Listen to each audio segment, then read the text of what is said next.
Welcome back to Level Up English, the show that gives you simple tricks for big results. Today, we're talking about the #1 secret to sounding more fluent, even if you're just starting out. That's right, Alice. And I know what everyone's thinking. Is the secret more grammar rules, a bigger vocabulary?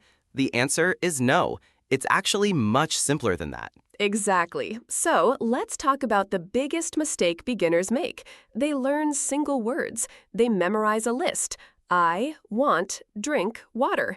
Then they try to build a sentence, and it comes out slow and robotic. I want to drink water. It sounds unnatural because your brain is translating every single piece. It's like building a car one screw at a time, every time you want to drive.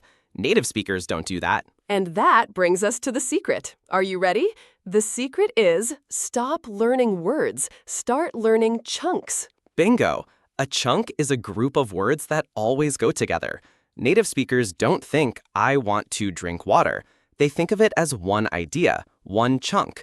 I want to drink some water. Think about it. Instead of learning the word how, are, and you, just learn the whole chunk. How's it going? It's one piece of information. Another great example, don't just learn the word coffee. Learn the chunk, could I get a coffee, please? Practice saying that whole phrase until it's automatic. It instantly makes you sound more confident and fluent. So, your mission is this. Every time you learn a new word, find a common phrase or chunk it's used in. Don't just learn agree, learn I completely agree. That's the secret. Build your library of phrases, not just words. You'll be amazed at how quickly your fluency improves. That's all the time we have for today. Thanks for listening to Level Up English. Try out the chunking method and let us know how it goes. Until next time.